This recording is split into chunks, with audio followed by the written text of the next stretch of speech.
Vous aimez l'histoire? Traversez-la avec nous. Cette deuxième émission nous promet d'être riche en infos. En effet, Charlotte, puisque dans cette émission, des discussions, des célébrités, des visites et des lectures vont nous faire traverser la guerre de Cent Ans et la Renaissance. Alors, Shaima, sans plus attendre, rejoignons Khanim, Cynthia et Fala dans leur discussion autour de la guerre de Cent Ans. Salut les filles, ça va? Oui, ça va, et vous? Ouais, ça va.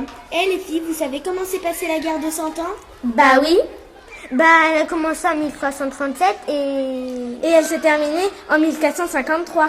Et vous savez combien de temps elle a duré? Si le compte est bon, elle a duré 116 ans. C'est ça, oui. Mais quel dommage que le roi Jean le Bon a été fait prisonnier par les Anglais lors de la bataille de Poitiers en 1356. Les Français ont vraiment cru que tout était perdu. Mais grâce à Charles V, la guerre n'est pas finie. Mais les Français ont dû donner une partie de leur royaume au traité de Bretigny. Oui, mais les Français n'étaient pas seuls. Il y avait le chevalier du Guesclin. Avec Charles V, il a modernisé l'armée en créant les gendarmes professionnels. Et pour la financer, il utilise la gabelle, l'impôt du sel. Et grâce à cette nouvelle armée, il arrive à reprendre aux Anglais leur territoire français. Oui, mais la France a subi d'autres défaites, par exemple à Azincourt en 1415. Je te rappelle que Jeanne d'Arc a dû intervenir, comme nous l'expliquent Nazla et Félise. Oui, écoutez, car ce qui est arrivé à Jeanne d'Arc est incroyable. Tu as raison, Félise. Voilà ce qui s'est passé. Jeanne a entendu la voix de Dieu. Il lui a ordonné de faire sacrer le dauphin à Reims et de bouter les Anglais hors de la France. Elle a réussi, on l'a cru. Attends, je t'explique. Le roi voulait mettre Jeanne à l'épreuve. Il s'est caché au milieu de ses courtisans. Mais Jeanne a réussi à le reconnaître. Charles VII a été convaincu de la bonne foi de Jeanne. Il a dû être impressionné par le courage et la détermination de cette femme. Tu as raison. Il lui a donc confié une armée. C'était exceptionnel pour une femme. Elle a réveillé l'ardeur des Français et elle a démoralisé les Anglais. Ils ont fini par être chassés du royaume. Malheureusement, elle a été prisonnière des Anglais et condamnée au bûcher.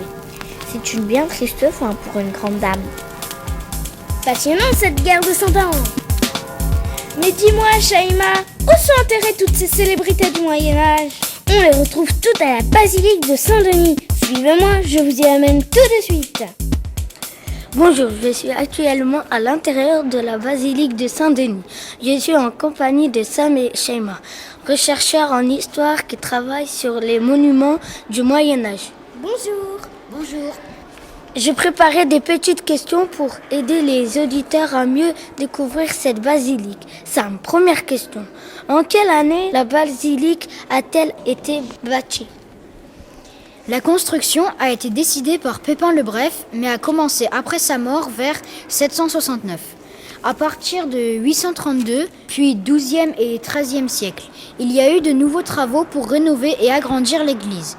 La reine Blanche de Castille voulait que l'église rivalise avec les plus belles cathédrales de France. Je me tourne vers Shaima pour lui poser une deuxième question. À propos de l'architecture, que pouvez-vous nous expliquer ? Cette église est la première église gothique. L'architecte, l'abbé Suger, a utilisé des techniques nouvelles du XIIe siècle. Les églises gothiques sont très hautes et très vastes. Celle-ci pourrait contenir un immeuble de 9 étages. Pour la première fois, on utilise les voûtes en croisée d'ogives et la clé de voûte. Il y a beaucoup d'ouvertures garnies de vitraux resplendissants. De magnifiques rosaces très colorées. Peut-être que Sam pourrait nous expliquer ce qui rend cette basilique si célèbre.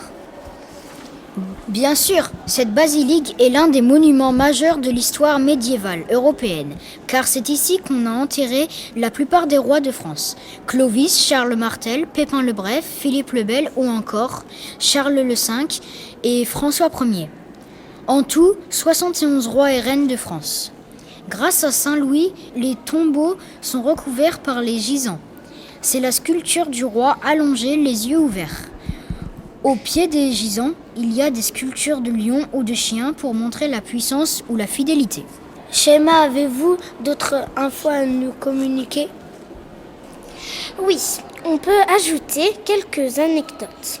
Par exemple, le roi Charles V a fait enterrer auprès de lui le chevalier d'Auguesclin.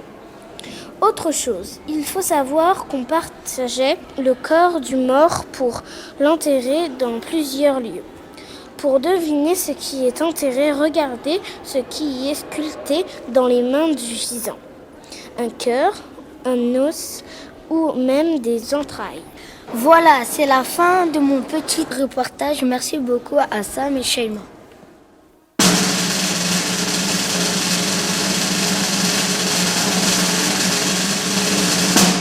Cric, cric, boum, boum, fini les épées. Aucun château, aucune muraille ne résistera au grand boum des canons. Bonjour les auditeurs, vous allez écouter de la musique du 15 et du 16e siècle. Il n'y a qu'à la fin du Moyen-Âge qu'il y avait des instruments, La guitare a été introduite par les Arabes à travers l'Espagne. alors qu'avant les instruments n'existaient pas. Donc les moines chantaient.